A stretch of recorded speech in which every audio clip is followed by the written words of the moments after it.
Hello, Hana. Soul Dr. Nick here. And today I'm going to dive into what is your poop trying to tell you? And I dive into this having been someone who's done over 600 coffee enemas daily, back to back in a row.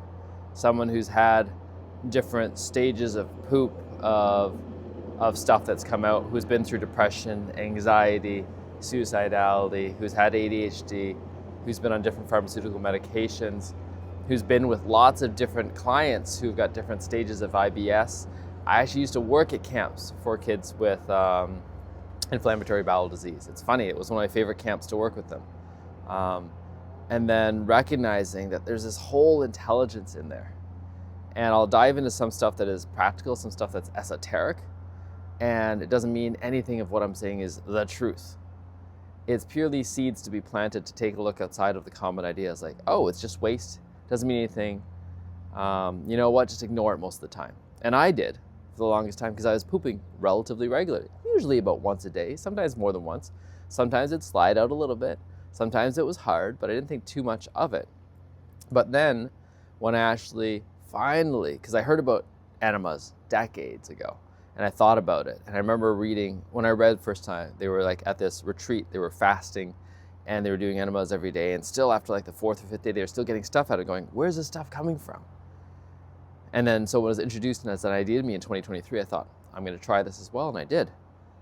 And first it was in the bathtub and getting the toilet and worried about making a mess and all this stuff. And it was just, all right, it was getting easier and easier. And I've talked about coffee enemas, and I'll talk again about it. The main thing is having that red catheter tip, the one that would normally go in your urethra, going in your butt instead of the regular enema tip, because it's soft, it's easy, it's flexible, it's just way more comfortable, and having good lubrication, so I use coconut oil on that. And then after that, we can talk about the specifics in another podcast, another episode. But with that, I was recognizing that I had an ability to hold it in. I had the ability to release it. And every time I did this every morning. What I started to notice, it was like a cheat code, because I would go into it, wake up. So I'd wake up somewhere spontaneous between 3 and 6 a.m., do this, and then I'd feel so much more clear-headed. And then I recognized that there's such a connection with the holding of the quote-unquote waste products or toxins there, that letting them out sooner, or actually helping them get out at all so they're not stuck onto the sides of the colon, so much better. And still, I would sometimes have poops afterwards, normal poops. So it wasn't like the poops were gone. And that was my biggest fear. If I do this too regularly, then I won't. And so that's why initially I would only do it like a couple times a week, until I read an article. It's like, no, someone's been doing it over 20 years in a row. I was like, all right, let's try that. And then sometimes I do it more than once a day. Wow. And then I know if I had a crummy meal, sometimes I do things like eat fried chicken. And I've said this before, I love fried chicken. I'd eat it. I'd be like, I know that I'll be okay as long as tomorrow morning I do that enema. And it was true. And I would do this even when I traveled. I had a kit that I went with me. Even when I went to the backcountry wilderness and ran a retreat for 7 days in the absolute wilderness, brought a kit with me. Walked out to the outhouse. It was crazy to have done that. And because I've done all those things, I know that I can do this anywhere. And then this year, and I'm going through this chronologically first, and then we'll go back to a couple things I think about this. This year, I got introduced to the idea from a naturopath who was guiding me towards a slightly different diet, that maybe I don't have to do this every day, and maybe it's actually letting my bowel retrain itself to let go easier. And so I've gone on this mostly juice, switching up my diet. There's some supplements, including some things called BioFlow to help move things. I stopped doing the enemas, and at first I was like, oh, I could definitely tell. If I'm having food that isn't great, the next day, not feeling great, I'm finding that with all this work, all this juicing, most mornings by about 9 a.m., I have a poop that pretty much slides out, which is fantastic. And I can notice the difference when that isn't the case, how much I've been holding on to stress, everything else like that. And I'm recognizing more and more that I really enjoy it when everything just slides out. And then I started doing some enemas again, especially when I knew I had a meal that wasn't as clean as it could have been. Going out for dinner, going out for pizza especially, going in for Chinese food. And it's like, all right, good day to do an enema. Good day to make sure I clear out the extra crud. Today's probably one of those days too. And then just being with that. And then what I'm imagining right now is inside the gut, is a tiny universe of microbes and everything else like that. We've been throwing in so much gunk, and it's not just the plastics and the microplastics, but the oils, the toxins, the pollutants, the heavy metals, everything else like that. And then a lot of it can get caked up and stuck a little bit, especially since we've been told, oh, it's normal. It's normal whatever your poop is. It's like one of the things we look at the least, we try to ignore, we try to fight, we try to think it's dirty. What if it's not dirty? And then I'm even looking at the ideas, because there's a new thing about urine that I've been looking at being sterile. What if poop, like looking at dogs eating each other's poop, what if there is something there?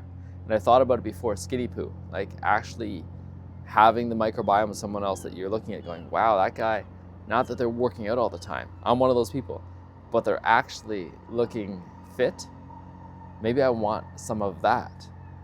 And that's part of the materialistic side of things. That's ignoring some of the hormone side of things, which we realize how important it is. But in that microbiome, in that holding, and in that regular enema, having cleansed it out, now coming back to a baseline again, going, okay, what's baseline for me? What's a new baseline? And as I find a new baseline, realizing every day, if I'm not pooping every day for me, it definitely isn't serving me, because I don't want to hold on to that stuff. I'm ready for the new. I'm ready for things to shift, to evolve. And part of it for me is all the energetic work I do too. It's like, this is helping me to let it go. This is helping me to let it go. It's helping me to let go of any dis-ease. And part of me is thinking about all this because I'll be seeing the gut whisperer soon, and I recognize most of these things, they are energetic particles. Like, I know things from when I was a doctor, and I also don't know things. And part of it has been going to the school of unlearning. It's unlearning all that I thought was true. It's not that we know so much as we know so much that just isn't so, right? And so part of it is for me to explore this in real time, what feels true for me. And it's hard to say because we feel like there should be this universal truth. And there is some generalities, some universalities that help, that support. But there's so many specifics. And part of it is specific because I want to meet someone where they're at. Someone who's been through a life of IBS, who's never pooped regularly. They're going to have a very different experience of this than someone like me who's never had to experience insecurity around pooping or diarrhea. Insecurity around, oh my God, am I suddenly going to shit my pants? And then someone who has had very normal poops, and this is just it. There's so many kids out there that I'm hearing more and more have this constipation, like severe constipation in the decades, in their 10s, 20s, wearing diapers still. And I can't imagine what that's like, but what is there to shift? What is there to shift? And it may not be for the children. What is there to shift in the parents? In the environment. And that's part of it too. And for me, it's noticing the environment that I'm in.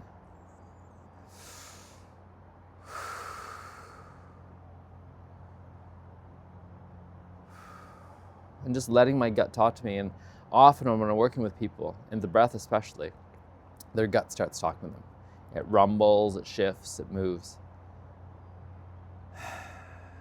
Just noticing the blockages. And yeah, going to get a colonic in the near future. Definitely want to get that done too.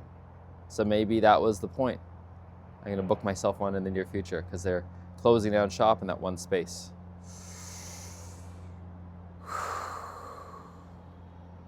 Loving all of this.